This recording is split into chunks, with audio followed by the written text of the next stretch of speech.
Mereka mendapatkan kehidupan yang ditawan, dirampok, dihina di depan umum. Baru mereka sadar, rupanya kami mengalami penderitaan ini karena dosa-dosa kami.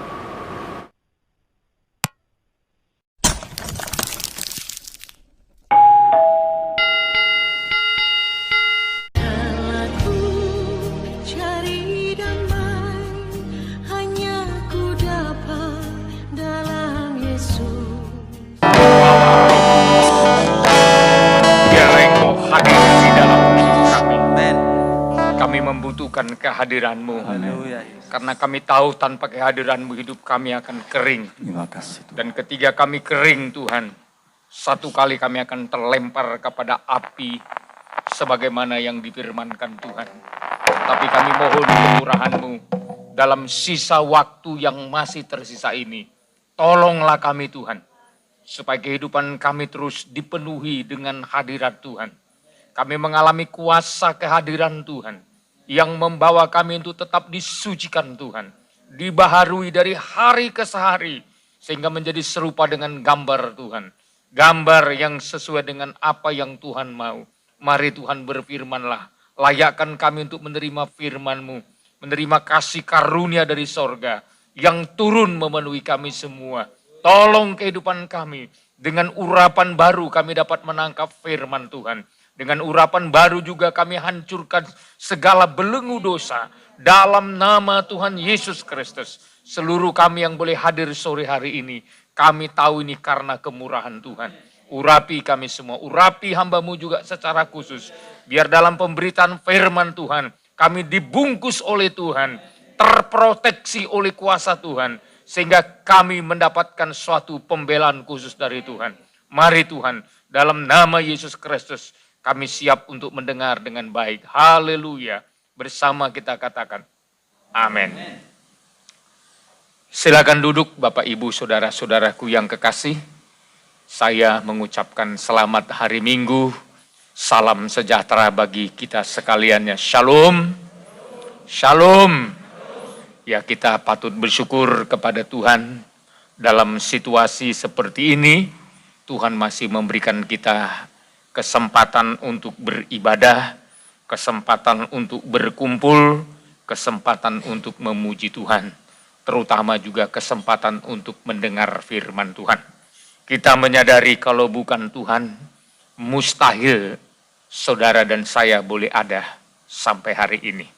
Sebagaimana kerinduan daripada Tuhan untuk mempersiapkan kita, itu hanya karena anugerah Tuhan.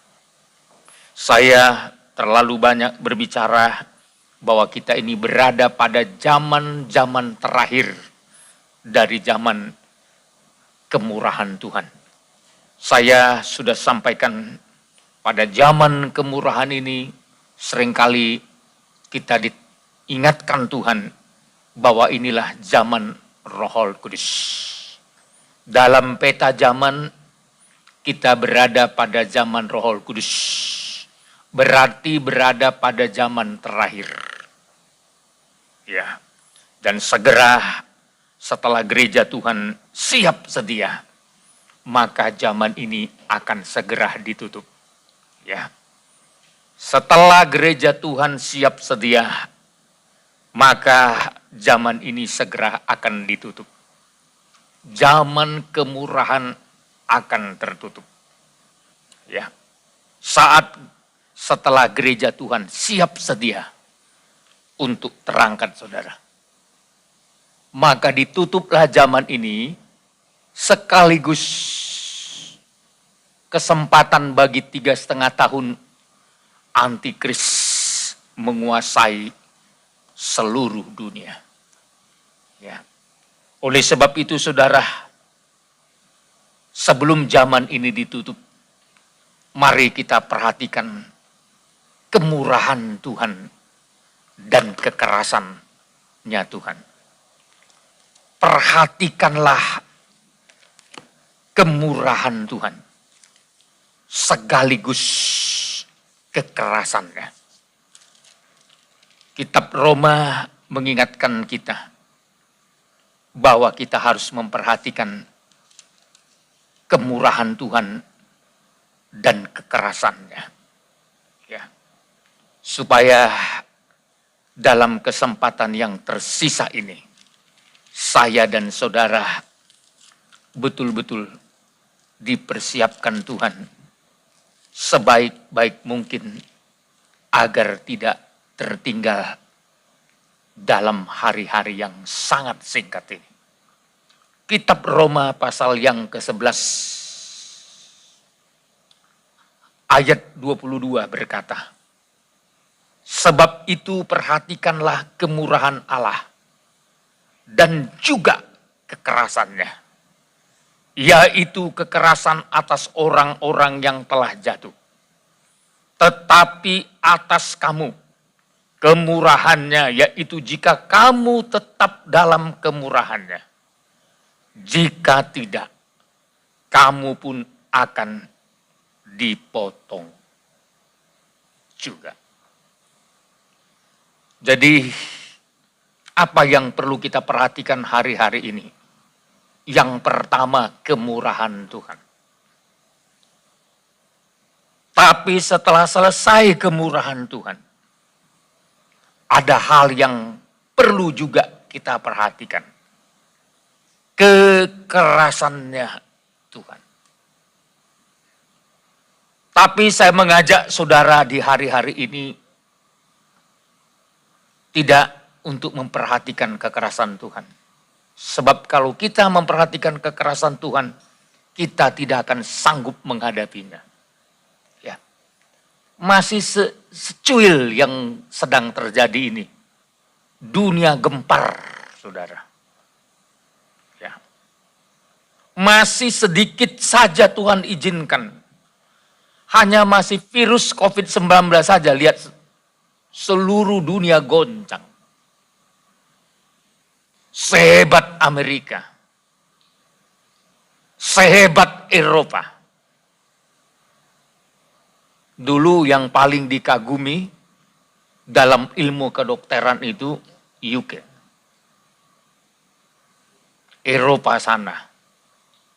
Kalau di Singapura rata-rata pakar-pakar itu tamatan London, saudara.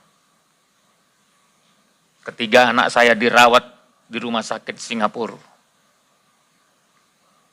Salah satu pakar berkata kepada saya sambil angkat tangan. Saya sudah menjadi pakar puluhan tahun. Saya telah belajar sampai ke sekolah atau perguruan tinggi yang ternama untuk mendapatkan pengetahuan, terutama dalam soal kedokteran.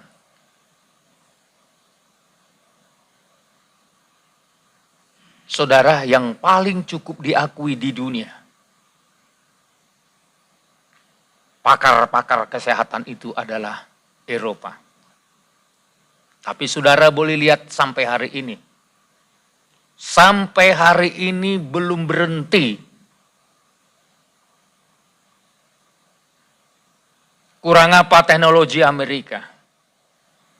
Tapi sampai hari ini belum berhenti. Kurang apa disiplinnya Korea Selatan.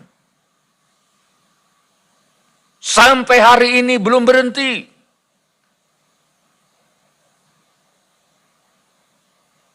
Tapi saya mau ingatkan saudara, kalau kita diajak memperhatikan kekerasan Tuhan, tak sanggup kita melihat kekerasan Tuhan.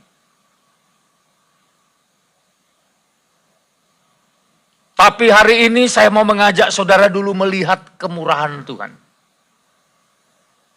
Zaman Roh Kudus adalah zaman kemurahan Tuhan.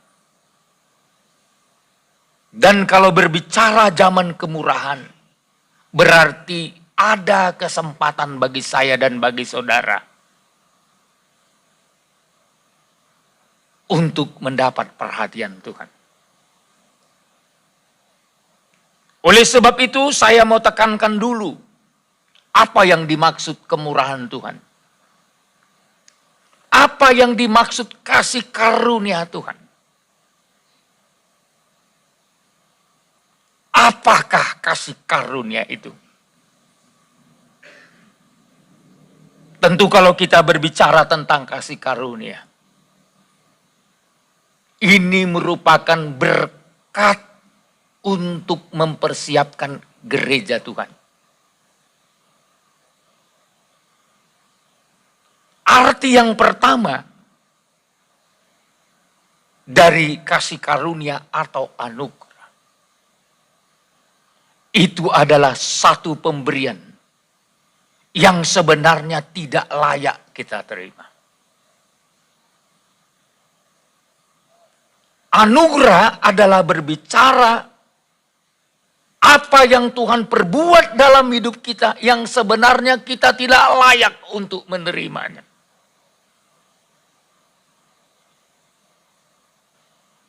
Itu arti yang pertama.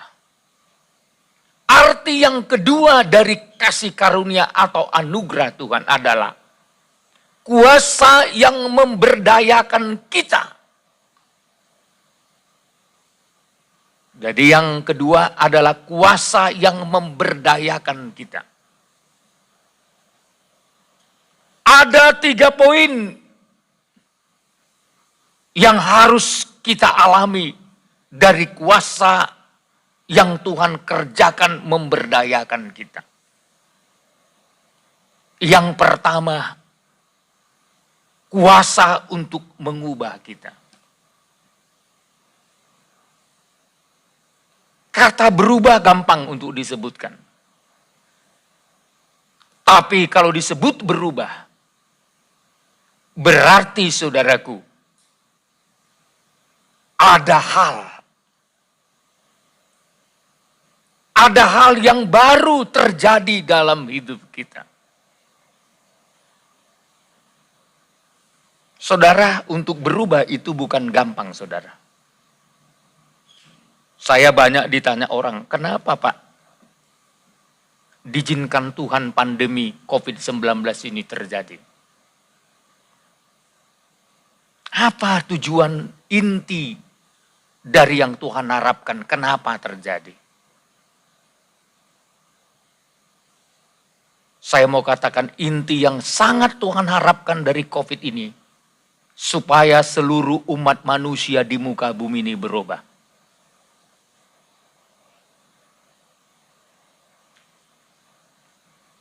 Supaya seluruh umat manusia di muka bumi ini berubah. Terutama orang percaya harus berubah. Sepertinya Tuhan memaksa kita untuk berubah. Kenapa? Karena sudah ribuan tahun menunggu. Dan sampai hari ini saudara tahu, Tuhan masih menunggu seluruh umat manusia di muka bumi ini mengalami perubahan. Apalagi kita ini sedang berada pada zaman akhir. Ya. Musim gugur. Jadi kalau jemaat Tuhan selama 3 bulan ini tidak bisa tatap muka seperti ini, masih bisa hari ini beribadah. Karena Tuhan yang mempertahankan engkau.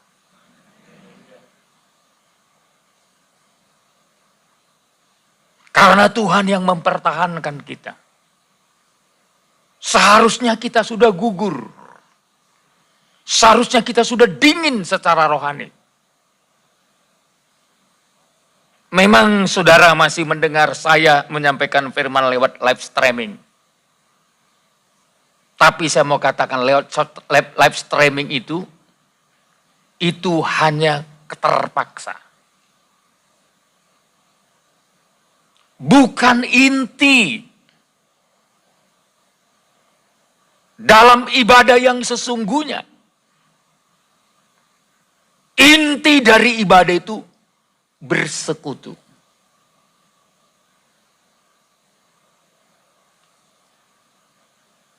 walaupun lewat live streaming, sekali lagi saya katakan itu adalah hanya karena terpaksa. Tidak boleh digantikan oleh persekutuan yang sesungguhnya. Tapi banyak orang membuat alasan, sama saja kok. Saya tak berani ngomong sama saja. Saya berani katakan, karena Tuhan sedang menghajar kita untuk berubah.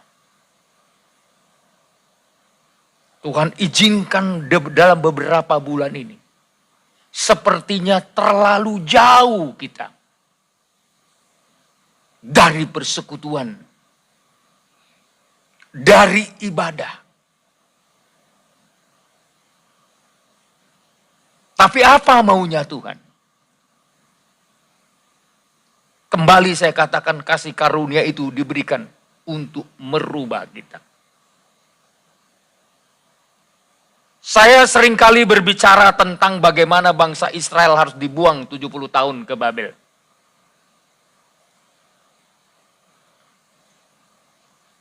Dan umat Tuhan menunggu sampai berlalunya 70 tahun itu. Apa yang mereka tunggu? Mereka kembali ke Yerusalem.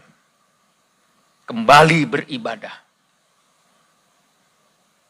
Kembali membangun bait suci di Yerusalem. Dan mereka tidak boleh keluar dari pembuangan sebelum 70 tahun menunggu.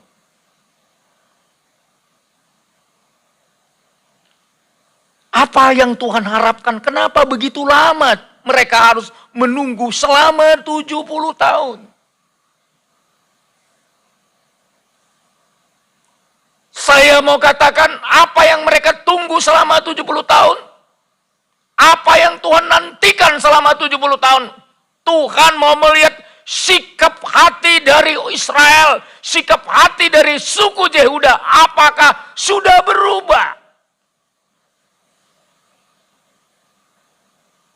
Kenapa saudara saya katakan sudah berubah? Karena setelah mereka dilepaskan dari perbudakan di Mesir,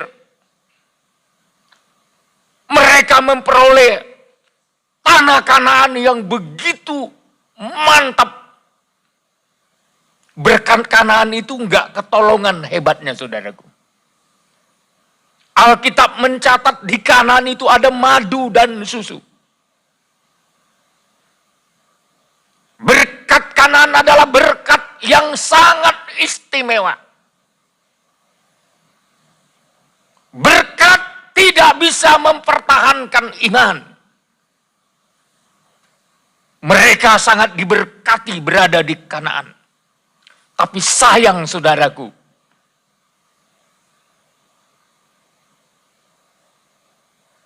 justru di tengah-tengah keadaan mereka diberkati, mereka meninggalkan Tuhan dan menjadi penyembah berhala.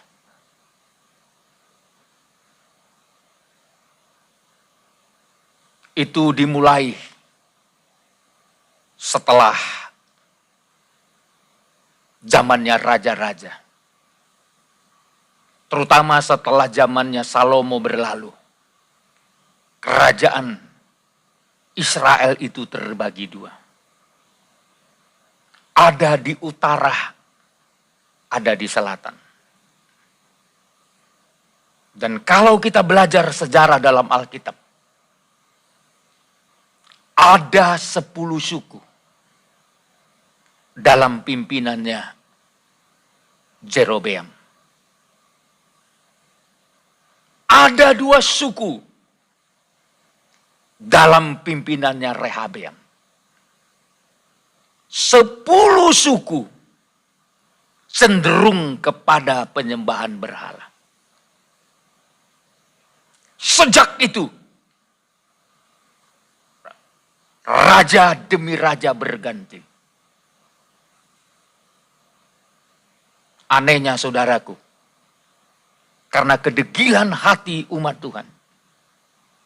Tuhan mengizinkan mereka dipimpin oleh anak kecil. Bayangkan sampai ada raja yang umurnya 7 tahun pun jadi memimpin. Kira-kira kalau umur 7 tahun berapa ya?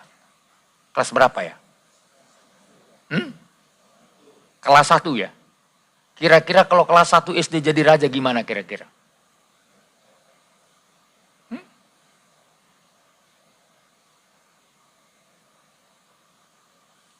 Baru lepas TK, saudara. Ini sebenarnya bentuk suatu hajaran terhadap umat Tuhan. Sampai Tuhan mengizinkan mereka dipimpin oleh orang-orang yang sangat usianya masih sangat terlalu muda.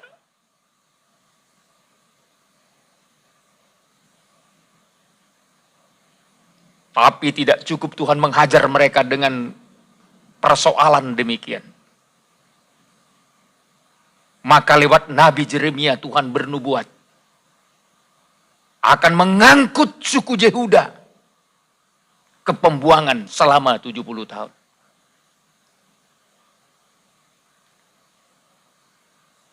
Kenapa tega Tuhan membuang mereka?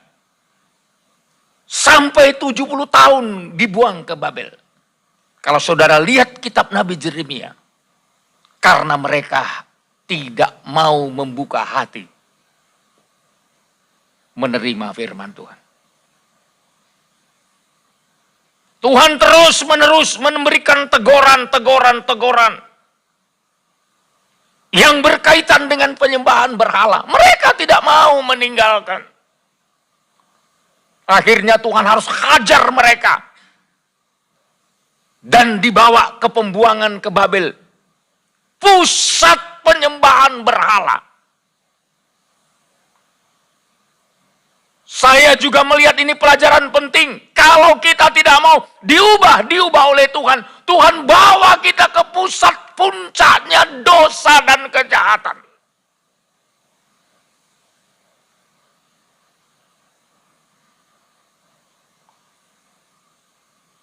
Tapi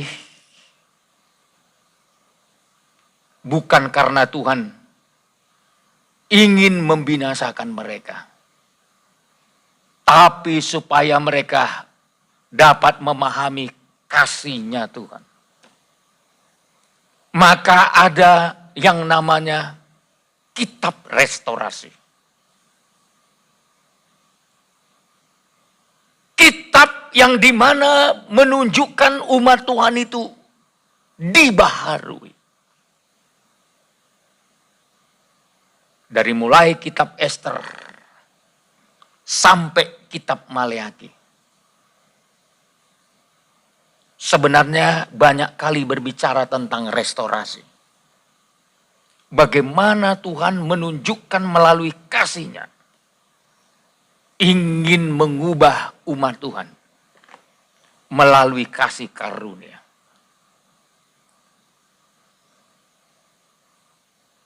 Sekali lagi saya mau katakan, kasih karunia adalah kuasa untuk mengubah. Saat kapan Tuhan akan mengubah hidup kita? Yang pertama, setelah Tuhan menemukan kita dalam hal sudah rendah hati. Selama belum rendah hati, Tuhan tidak akan berhasil mengubah kita. Sama dengan sekarang, setelah dunia saudara rendah hati kan, doa di jalan-jalan, saudara lihat itu. Saudara lihat di YouTube itu, bagaimana di Eropa, bagaimana di Brazil, bagaimana di Yugoslavia. Orang merendahkan hati itu sampai di jalan-jalan menangis, memohon-mohon ampun kepada Tuhan.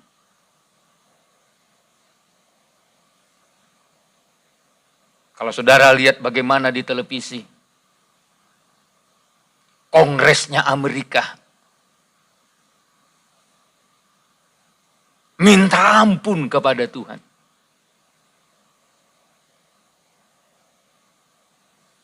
Gak gampang loh minta ampun kepada Tuhan yang selama ini hampir ateis.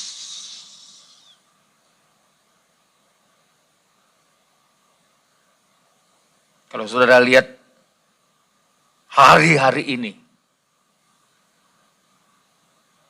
Tuhan sedang mengerjakan sesuatu untuk membawa perubahan. Saya lihat justru kita ini masih kurang berubah dibandingkan saudara-saudara kita di tempat lain.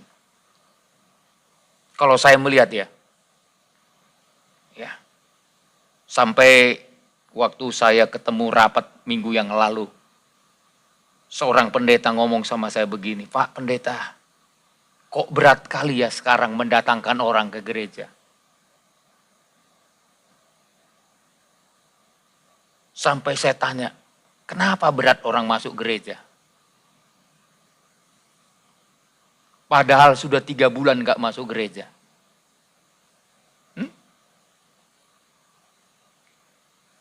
Kenapa?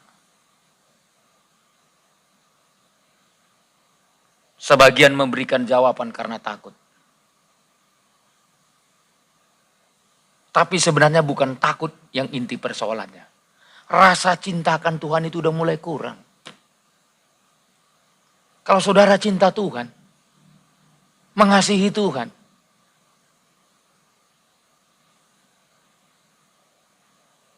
itulah kekuatan yang paling kuat mendorong kita untuk beribadah. Maka hari ini saya melihat, puji Tuhan, di gereja kita ini cukup banyak orang yang memang kita batasi tidak mengizinkan anak-anak beribadah dan manula. Ya. Tahu manula kan? Ya. Kecuali memang saudara sehat-sehat benar. Kalau itu lain cerita. Di Baloi pun begitu. Ada yang saya bilang nggak boleh nang kebaktian. Ya, tapi mereka ngotot harus ibadah. Kalaupun mati katanya biarlah mati di dalam Tuhan. Kalau udah begini mau bilang apa gembala? Gembala yang nyerah aja lah. Ya. Tapi intinya, saya mau katakan, kalau di tempat lain hari-hari ini, sudah susah cari ibadah semacam ini. Kalau bisa lebih lama lagi nih, karena udah terbiasa dengan live streaming.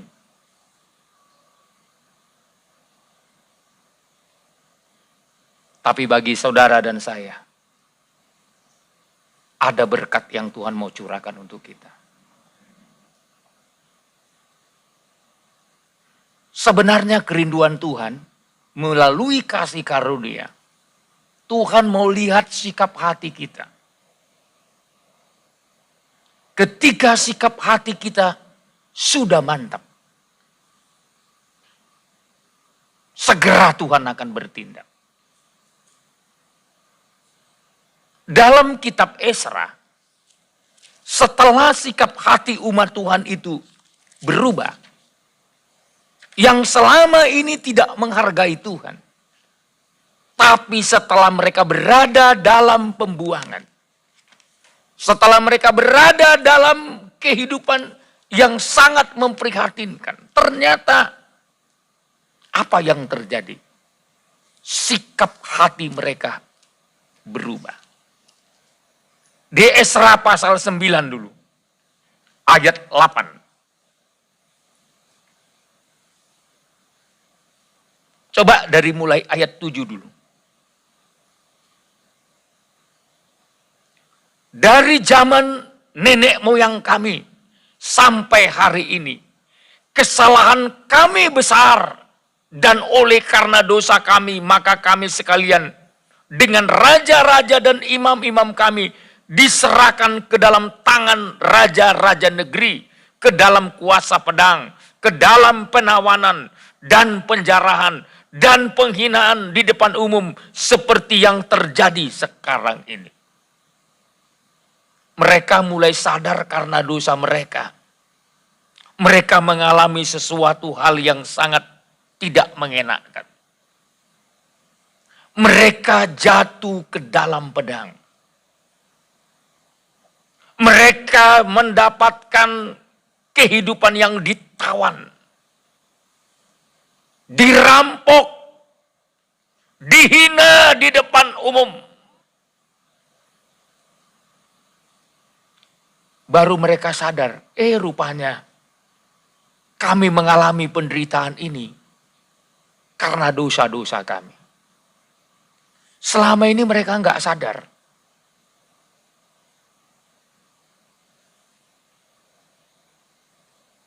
Sekarang mereka mulai punya sikap hati yang sadar. Dan karena mereka sadar, mereka mulai menghargai kasih karunia. Di ayat 8, dan sekarang baru saja kami alami kasih karunia daripada Tuhan. Allah kami yang meninggalkan pada kami orang-orang yang terluput dan memberi kami tempat menetap di tempatnya yang kudus. Sehingga Allah kami membuat mata kami bercahaya dan memberi kami sedikit kelegaan di dalam perbudakan kami. Sikap hati mereka makin berubah. Mereka menyadari mereka mendapat kasih karunia. Apa yang mereka dapatkan di sini? Yang pertama mereka sadari mereka tidak semua mati.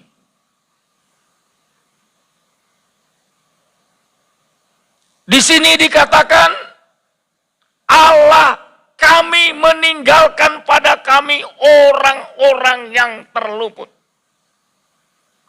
Ada yang tidak mati karena pedang.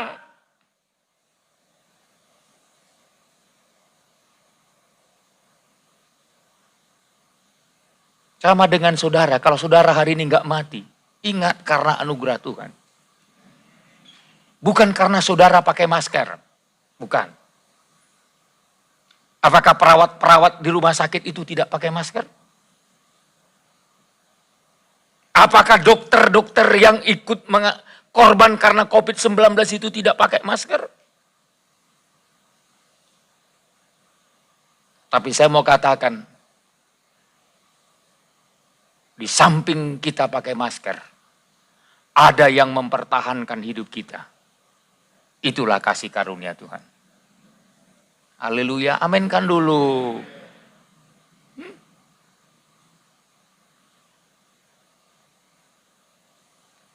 Saya rasa bukan berita bohong ya. Kalau ada perawat yang kena COVID. Bukan berita bohong kan? Dokter yang pertama kali menemukan virus COVID-19 ini di China juga mati.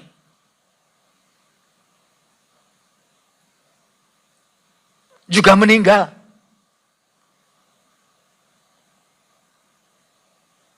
Tapi saya mau ingatkan kita sore ini. Kasih karunia Tuhan itu luar biasa. Maka umat Tuhan pada zaman restorasi menyadari kasih karunia Tuhan itu luar biasa. Baru saja kami alami kasih karunia Tuhan. Allah kami yang meninggalkan pada kami orang yang terluput. Dengan kata lain, kalau kita bisa luput dari COVID-19 ini, ingat karena kasih karunia Tuhan.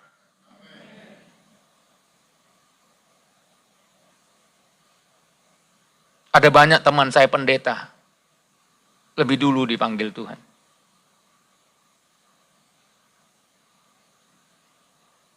Bukan satu orang, bukan dua orang, saudara.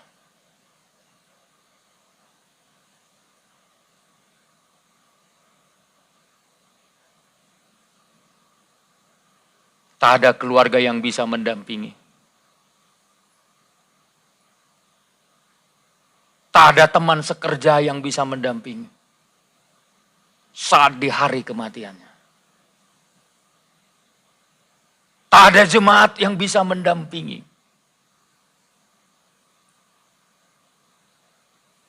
Bahkan banyak teman saya juga yang dipanggil Tuhan bukan karena COVID. Karena protokol kesehatan tidak mengizinkan melawat orang yang meninggal dengan jumlah yang banyak.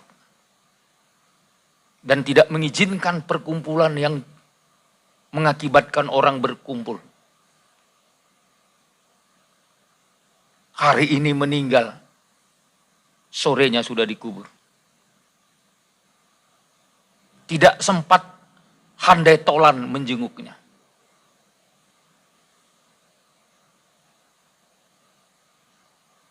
Maka saya mau katakan kepada saudara, kalau hari ini kita masih luput, itu karena kita mengalami kasih karunia Tuhan. Haleluya. Haleluya. Karena kasih karunia Tuhan. Ini disadari oleh umat Tuhan. Mereka tidak tewas oleh pedang. Mereka tidak tewas karena penjarahan.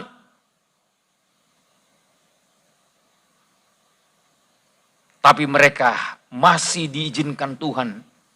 Walaupun ada yang tewas. Tapi Tuhan masih meninggalkan orang-orang yang terluput. Di antara banyak yang tewas karena pedang, Tuhan masih sisakan orang-orang hidup. Kalau bisa kita hidup sampai melewati pandemi COVID-19 ini. Saya mau katakan kita adalah orang-orang tersisa.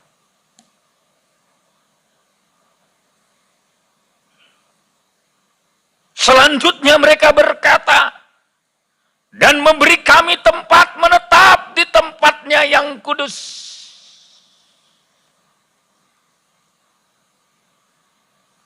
Ini berbicara ibadah, saudara.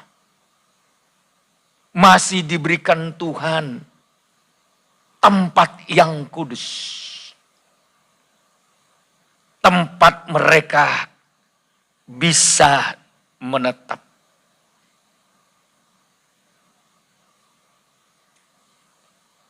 Ini berbicara Tuhan masih berikan kesempatan untuk membangun hubungan dengan Tuhan. Kalau sekarang kesempatan berhubungan dengan Tuhan melalui ibadah kita ini. Ya. Tentu segala sesuatu yang terjadi akan mendatangkan kebaikan. Haleluya. Saudara yakin akan datang kebaikan? Saudara beribadah mendatangkan kebaikan? Dan lebih dahsyat lagi. Sehingga Allah kami membuat mata kami bercahaya. Jadi lewat situasi pada zaman itu. Zaman pembuangan. Ternyata mata rohani mereka terbuka. Mata mereka dapat melihat. Di sini disebut membuat mata kami bercahaya. Dapat memandang. Seringkali ketika kesulitan datang, seringkali mata rohani kita seringkali kabur. Bahkan seringkali digelapkan oleh persoalan.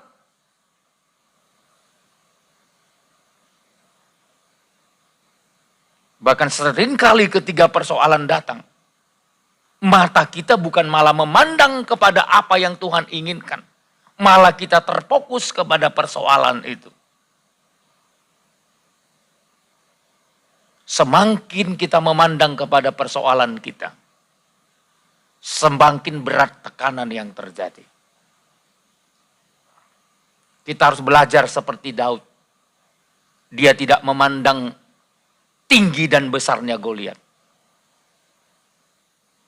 Andai kata dia memandang Goliat tinggi dan besarnya, Daud pasti melarikan diri. Karena tidak ada satu tentara Israel pun yang berani menantang Goliat. Bahkan Goliat menantang.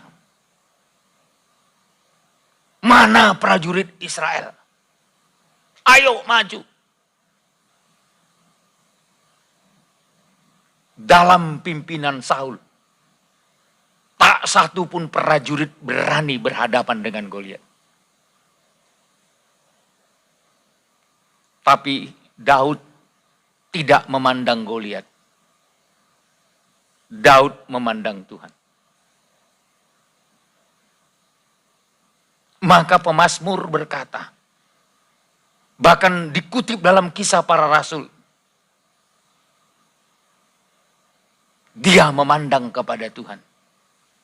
Dia melihat Tuhan berdiri di sebelah kanannya. Dan dia berkata, aku tidak goyah, aku tidak takut. Karena dia berdiri di sebelah kananku.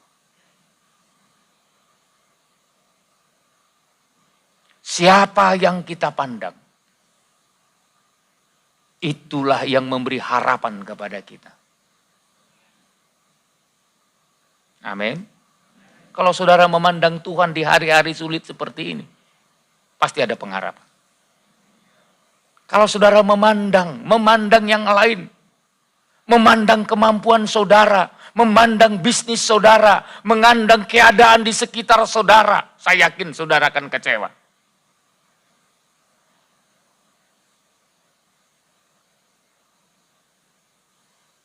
Kalau itu yang kita pandang, kita akan mundur teratur, saudara.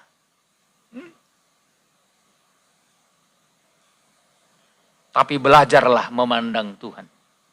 Karena saudara diberi mata yang bercahaya. Mata yang terang. Untuk dapat melihat ke depan. Haleluya. Mau melihat ke depan? Jangan melihat situasi yang sekarang terjadi ini. Coba belajar melihat ke depan. Di balik semua yang terjadi ini, apa maksud Tuhan? Apa maunya Tuhan dalam hidup kita? Jangan berprasangka buruk terhadap apa yang Tuhan kerjakan. Bagi orang yang dikasihi Tuhan, tetap mendatangkan kebaikan. Haleluya. Kenapa? Karena Tuhan ingin merubah kita.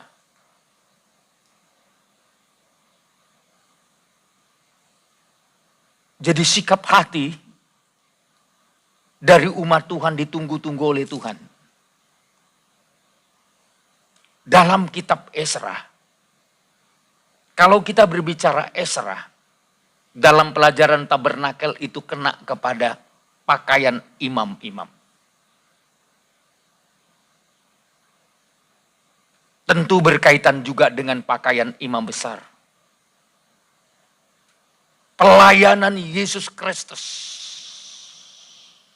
Apa inti pelayanan Yesus Kristus? Kasihnya. Kasih Tuhanlah mengatasi persoalan hidup manusia. Dan persoalan hidup manusia selalu berkaitan dengan dosa. Dosalah yang menimbulkan permasalahan hidup. Saya mau katakan, dosalah penyebab sakit penyakit. Dosalah penyebab kemiskinan. Dosalah penyebab penderitaan. Dosalah penyebab kesusahan. Dosalah yang membuat manusia kehilangan damai sejahtera. Kalau dosa telah diatasi lewat kasih Tuhan, maka semua persoalan akan beres. Haleluya. Kenapa tidak ada damai dalam hidup kita? Karena kita berikan pintu masuk untuk dosa. Dalam nikah kita. Coba kita tutup pintu. Tidak kita beri kesempatan dosa itu masuk dalam hidup kita, dalam nikah kita, dalam pekerjaan kita. Saya yakin Tuhan akan mempertahankan damai sejahtera kita. Tapi kalau kita berikan pintu masuknya, maka apa? Yang dirampas dari hidup kita terlalu banyak.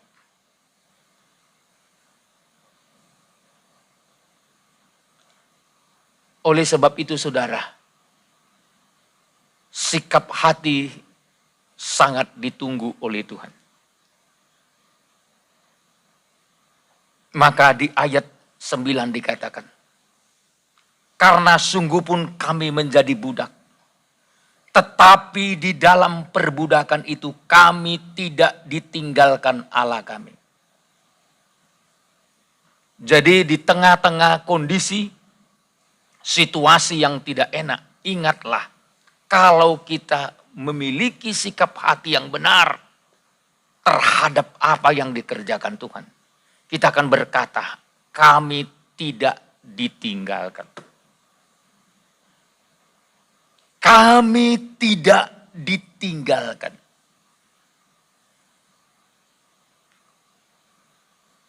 Selanjutnya di sini dikatakan, Ia membuat kami disayangi oleh raja-raja negeri Persia. Masih ada orang yang menyayangi kita di tengah-tengah kesulitan kita. Senang gak disayangin orang ketika saudara mengalami kesulitan? Masih ada orang yang berdoa untuk.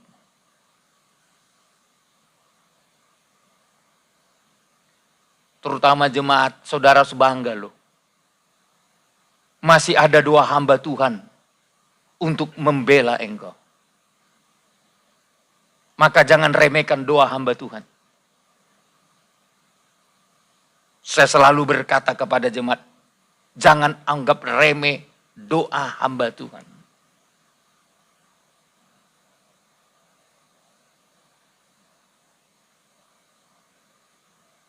Di balik layar engkau enggak tahu. Ada yang menangis untukmu. Biar engkau diberkati Tuhan. Biar engkau dipelihara Tuhan. Biar engkau dijaga Tuhan.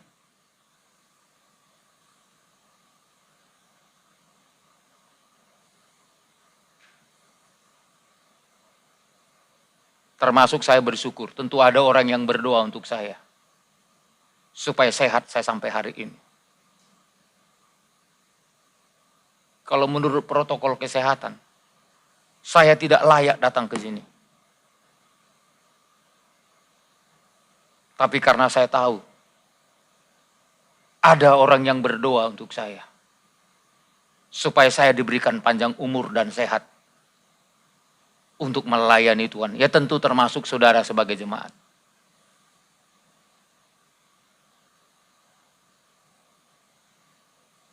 Kalau saya sering kali dengar pengumuman, menurut data,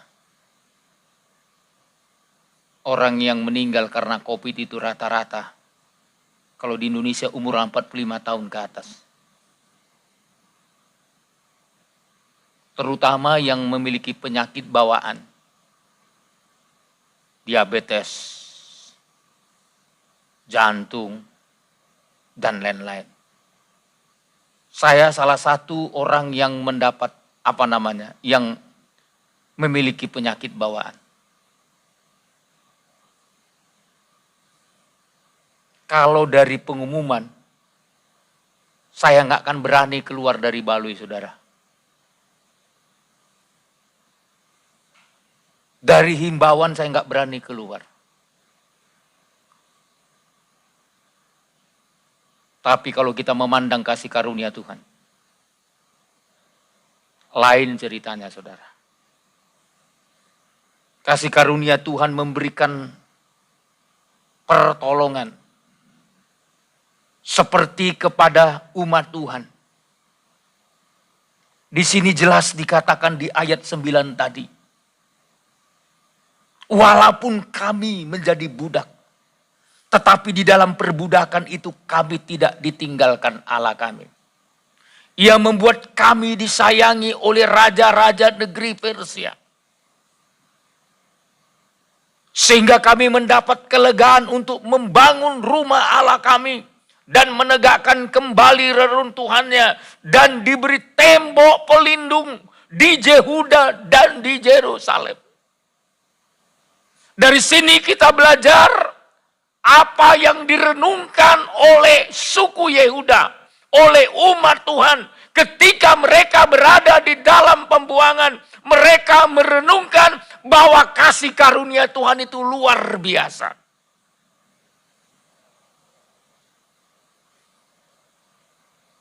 Bahkan bukan saja memberikan kelegaan, tapi juga memberi tembok pelindung.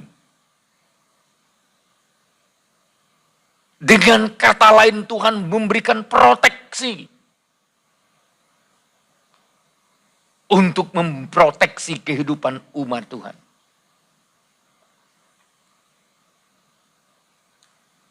Jadi sikap hati menentukan. Sikap hati mereka telah berubah. Tidak heran setelah itu, maka Tuhan bekerja untuk mempersiapkan umat Tuhan pulang ke Yerusalem dalam membangun bait Allah. Jadi saya mau katakan modal pertama untuk menerima kasih karunia, miliki sikap hati yang benar. Ini modal pertama kita, supaya kita mendapatkan kasih karunia. Tentu yang kita butuhkan hari ini adalah kasih karunia. Tak banyak yang bisa kita perbuat, kecuali kasih karunia Tuhan menyertai kita. Tak banyak, saudara. Saudara masih bisa makan aja hari ini. Masih bisa beraktivitas saja. Waduh. Menurut penelitian,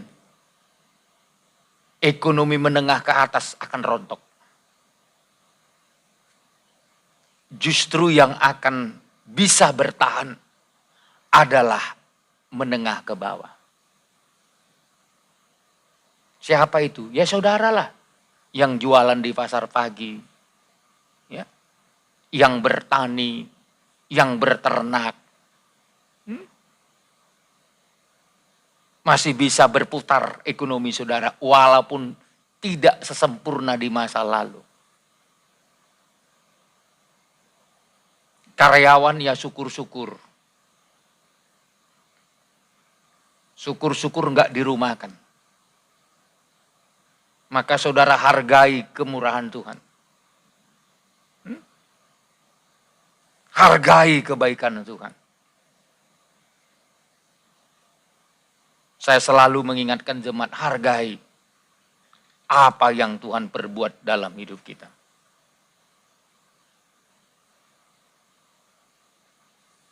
Jadi sikap hati memberi jaminan bagi kita supaya kita mendapatkan kasih karunia. Dan tentu sikap hati itu berhubungan dengan kerendahan hati.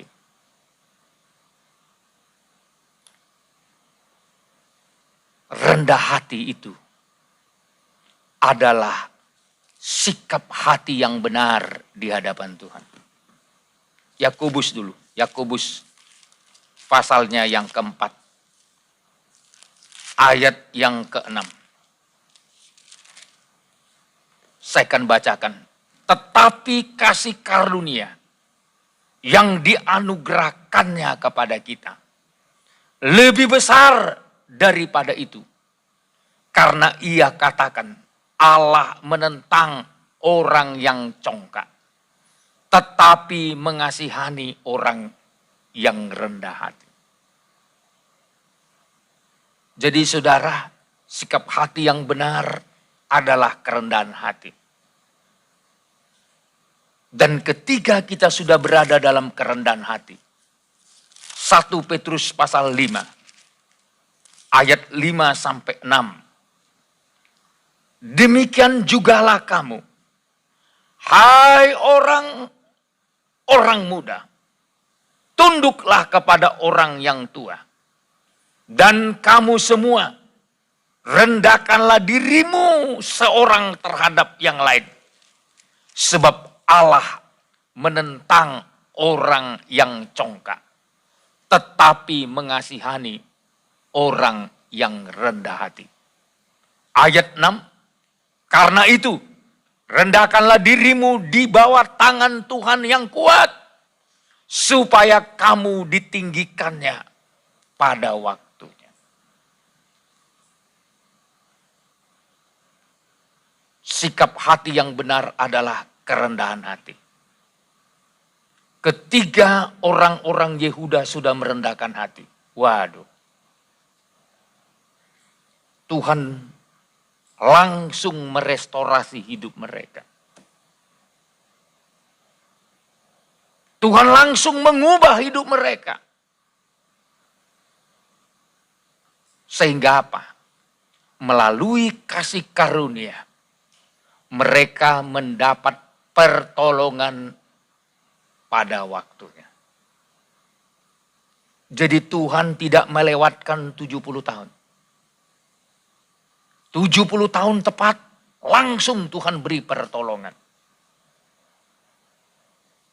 Tuhan tidak pernah mau menunda-nunda perbuatan baiknya, mujizatnya, pertolongannya.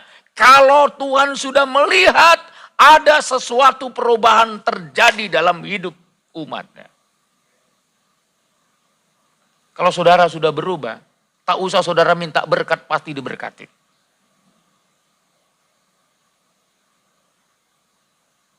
Tak usah minta pertolongan, pertolongan sudah tersedia untukmu.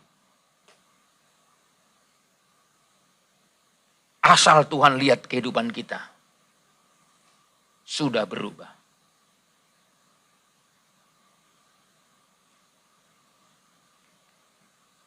Kenapa? Karena itu yang Tuhan tunggu-tunggu. Tuhan menantikan. Dia mau memberikan kasih karunia-Nya yang luar biasa. Segera dan sempurna.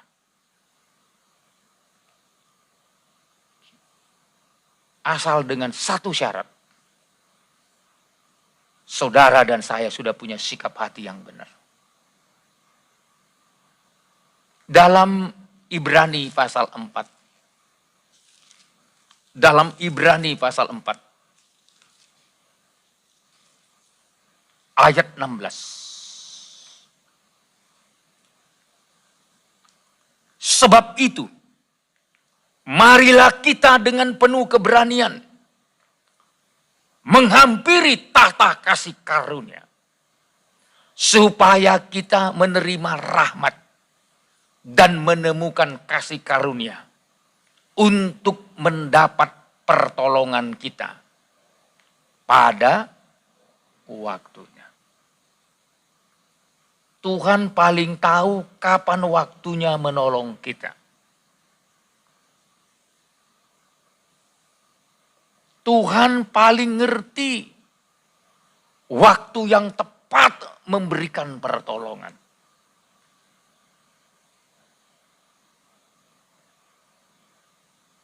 Dan Dia tidak akan pernah terlambat memberikan pertolongan. Sesuai dengan maksud Tuhan. Kasih karunia itu diberikan kepada kita. Dengan memberikan pertolongan tepat pada waktunya. Jadi saudara tidak usah minta COVID ini berhenti, akan berhenti sendiri. Kalau dia sudah lihat saudara sudah waktunya mendapatkan pertolongan. Enggak, amin saudara. Tak usah repot-repot saudara, Tuhan hentikan. Stop katanya, stop. Kembali normal. Kalau sekarang new normal. Tapi sebentar lagi akan Nah, bahasa iman dulu. Kalau udah normal semua aman kan. Sekarang saudara mau punya uang mau untuk apa? Saya tanya dulu saudara. Mau beli mobil baru sekarang? Nggak guna.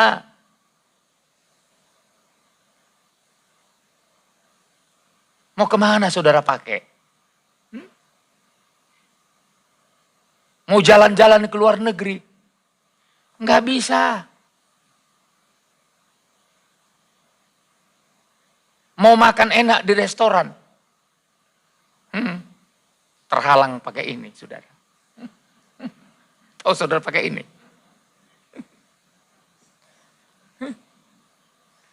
Semua telah berubah, saudara. Ibu-ibu, anak gadis mau pakai makeup apa? Kalau udah dibungkus pakai ini. Hilang kecantikanmu.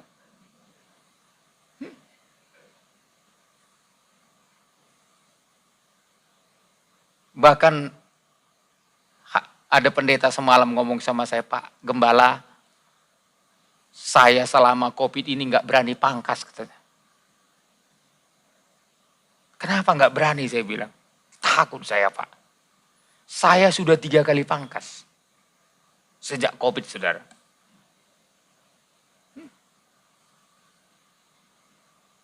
Udah 3 kali, saudara. Karena saya nggak biasa kalau udah agak tambah-tambah sedikit tua.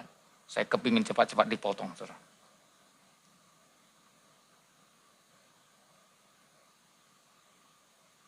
Saya beberapa teman saudara, saking takutnya, tak ada kerjaan yang lain, sembunyi terus. Bayangkan dia olahraga gini, di belakang orang ikut,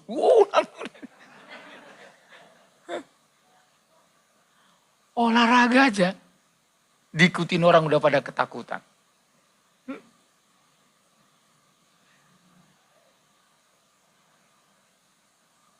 Itu kenyataan, saudara. Tapi puji Tuhan, kasih karunia memberikan pertolongan. Tepat pada, haleluya, tepat pada waktunya. Kenapa Tuhan izinkan sekarang ini semua terjadi? Karena dia mau datang. Sebelum dia datang kita harus sudah berubah. Sebelum dia datang kita harus sudah bertobat. Sebelum dia datang kita harus betul-betul menghargai kasih karunia Tuhan ini.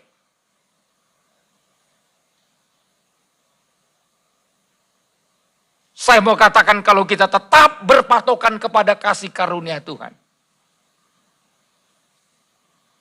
kita akan menang. Kenapa, saudara? Karena kasih karunia itu memampukan kita menanggung beban berat. Saudara tidak akan mampu menanggung beban berat kalau tidak berdasarkan kasih karunia Tuhan. Dalam 1 Korintus pasal 15 ayat 10.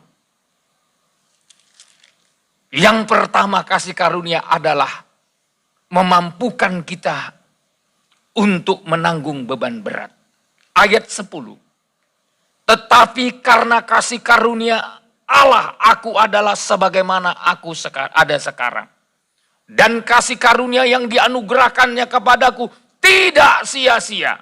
Sebaliknya aku telah bekerja lebih keras daripada mereka semua. Tetapi bukannya aku, melainkan kasih karunia Allah yang menyertai aku. Paulus berkata, aku bekerja lebih keras karena kasih karunia. Saya mau katakan kuasa untuk menanggung beban berat Kalau saudara memiliki kasih karunia Tuhan. Beban berat.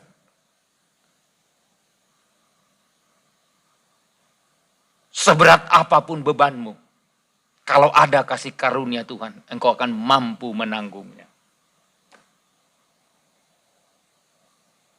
Seberat apapun. Saya melihat di Tanjung Uban ini jemaat kita belum terlalu memikul beban berat.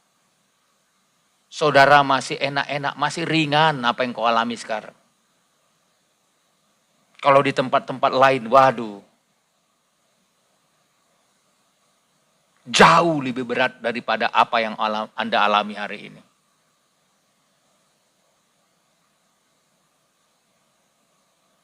Kalau di tempat lain masih banyak yang mengharapkan bantuan orang lain untuk bisa makan sesuap nasi. Tapi saya percaya di Tanjung Uban ini, jemaat Tuhan, sampai hari ini saudara masih dipelihara Tuhan.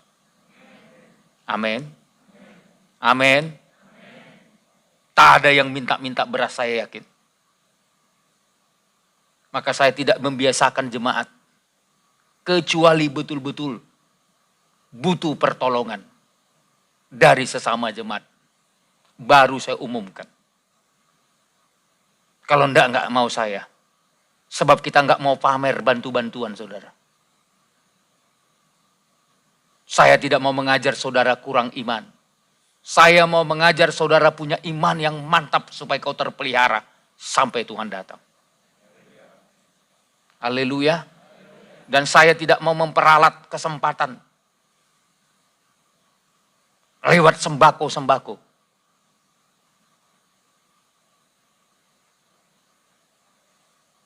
Seolah-olah kita mengasihi. Bukan begitu caranya saudara.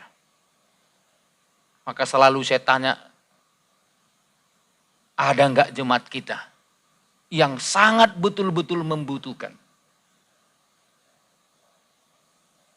Hampir semua jemaat berkata, enggak tahulah kalau saya enggak tahu ya. Kalau masih untuk makan aja Pak, masih ada. Kalau masih bisa saudara makan dan minum, bukan saudara yang layak menerima, saudara yang harus memberi kepada orang lain.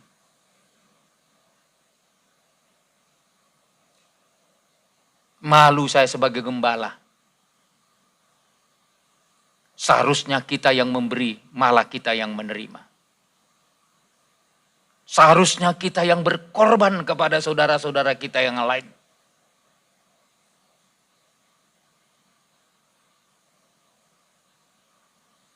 Jangan sakit hati kalau enggak menerima. Harusnya saudara menangis kalau tidak bisa memberi untuk orang-orang yang membutuhkan.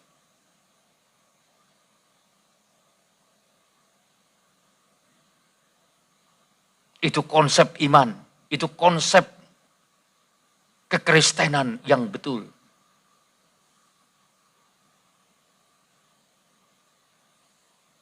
Belajar mempergunakan iman dan pakai bahasa iman untuk menghadapi dunia yang penuh dengan kesukaran ini. Tapi supaya kita mampu memikulnya, miliki kuasa untuk menanggung beban berat. Selanjutnya, miliki kuasa untuk melakukan kehendak Allah. Jadi untuk melakukan kehendak Allah pun perlu kuasa. Perlu kasih karunia. Roma 1 ayat 5. Kamu juga dengan perantarannya kami menerima kasih karunia dan jabatan rasul untuk menuntun semua bangsa supaya mereka percaya dan taat pada namanya. Kuasa untuk melakukan kehendak Allah. Ini kuasa kasih karunia Tuhan. Selanjutnya kuasa untuk menang atas dosa. Roma 5 ayat 20 berkata. Ayat 20. Tetapi hukum Taurat ditambahkan supaya pelanggaran menjadi semakin banyak. Dan di mana dosa bertambah banyak, di sana kasih karunia menjadi berlimpah-limpah. Dosa makin bertambah banyak, tapi kasih karunialah yang bisa mengatasinya. Hari-hari ini dosa makin cepat meroket naiknya. Tapi kasih karunia juga harus berlimpah-limpah untuk mengimbanginya. Amin. Lihat di mana-mana dosa enggak surut, saudara. Makin begitu tajam. Tapi kuasa Tuhan dapat mengatasi semuanya. Oleh sebab itu pada sore hari ini, sekali lagi saya mau mengajak jemaat Tuhan, berikan hidup saudara direstorasi. Pertama, terima kasih karunia mengubah saudara. Yang kedua, terima kasih karunia yang memberdayakan saudara untuk melakukan kehendak Tuhan. Dan yang ketiga, terima kuasa kasih karunia Tuhan untuk memelihara saudara. Semua kita butuh pemeliharaan Tuhan. Terutama melindungi kita dari si jahat, saudara. Ya. Iblis itu seperti singa yang mengaum-ngaum mencari orang yang dapat ditelannya.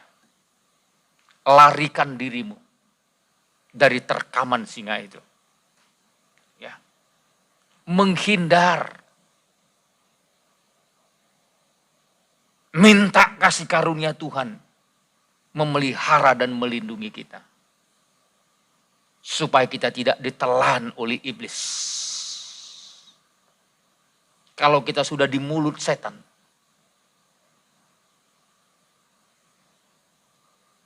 takkan tuh setan biarkan saudara lepas.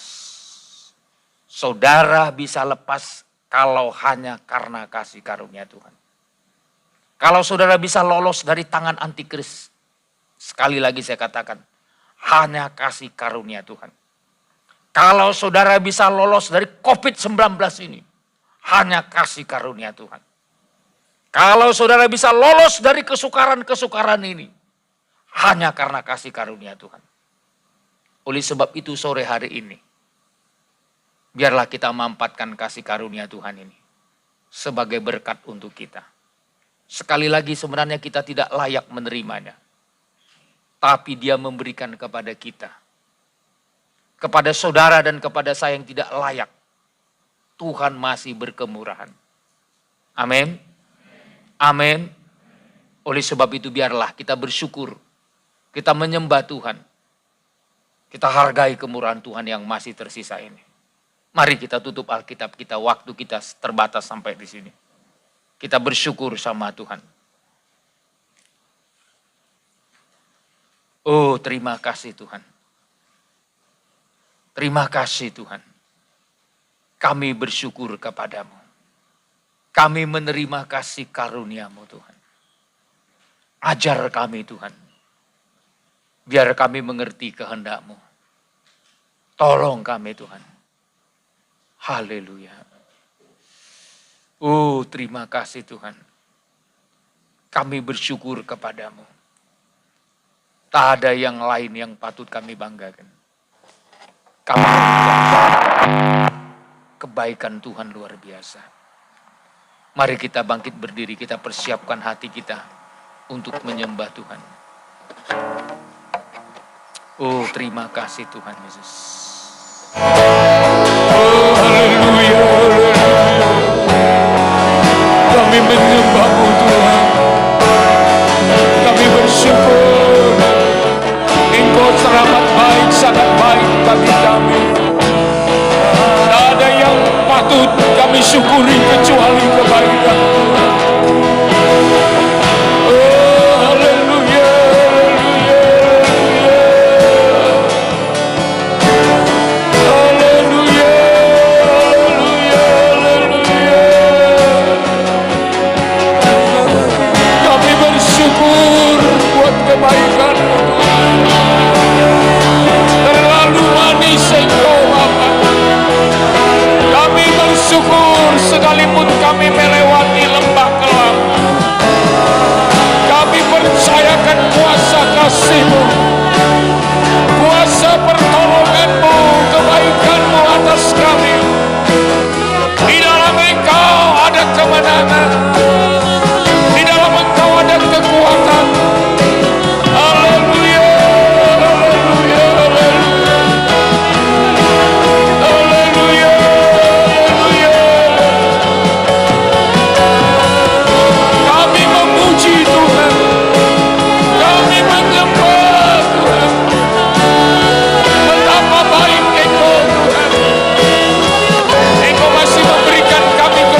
sampai sore hari ini kami masih sehat, masih hidup, semua karena kemurahan Tuhan.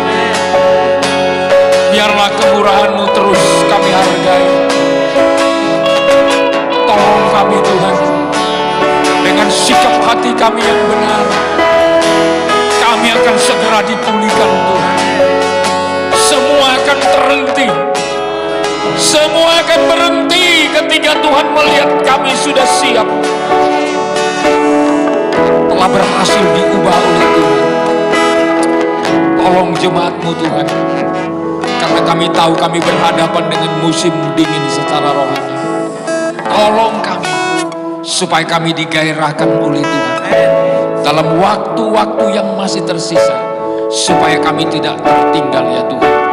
Ampuni segala kekurangan kelemahan kami semua, supaya tidak terhalang kasih karunia diberikan kepada kami.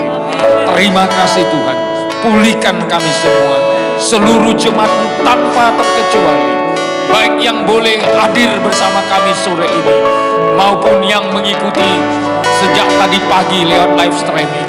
Tuhan menjangkau hidup mereka, Tuhan memperbarui mereka.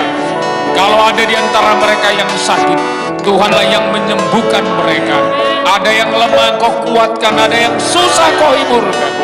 Ada yang mengalami pergumulan-pergumulan berat, baik secara ekonomi, tapi kami percaya Tuhan, persoalan hidup kami adalah persoalan rohani. Oleh sebab itu Bapa, gairahkan lebih dulu rohani kami, supaya kami betul-betul mendapat kemurahan Tuhan di hari-hari ini. Sore ini aku serahkan umat-Mu Tuhan dalam tangan pengasihan. Engkau memberkati mereka semua, berkatilah usaha pekerjaan mereka. Jangan Kau biarkan mereka, tapi Kau tolong mereka dengan pertolongan. Buka jalan yang baru, supaya mereka dapat menikmati segala berkat-berkat dan pemeliharaan Tuhan. Kalau ada yang macet, hamba berdoa untuk memohon kemurahan-Mu, Engkau berikan jalan keluar.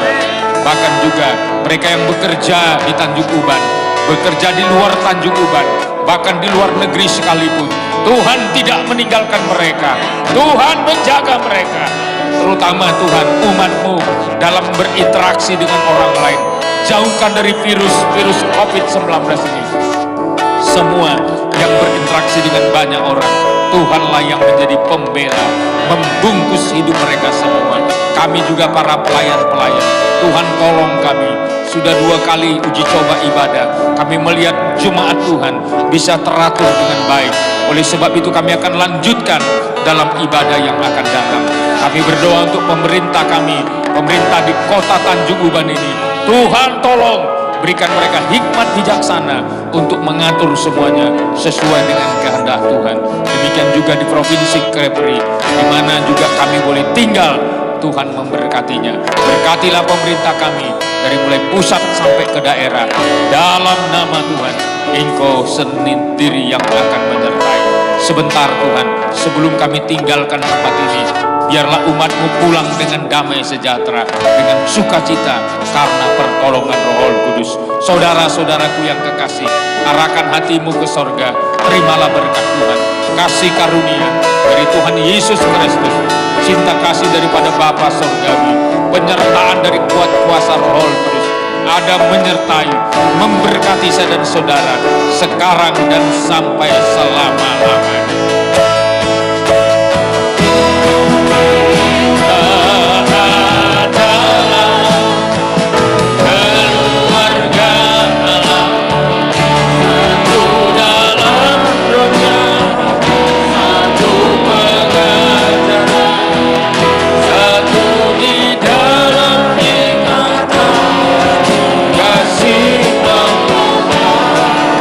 Kita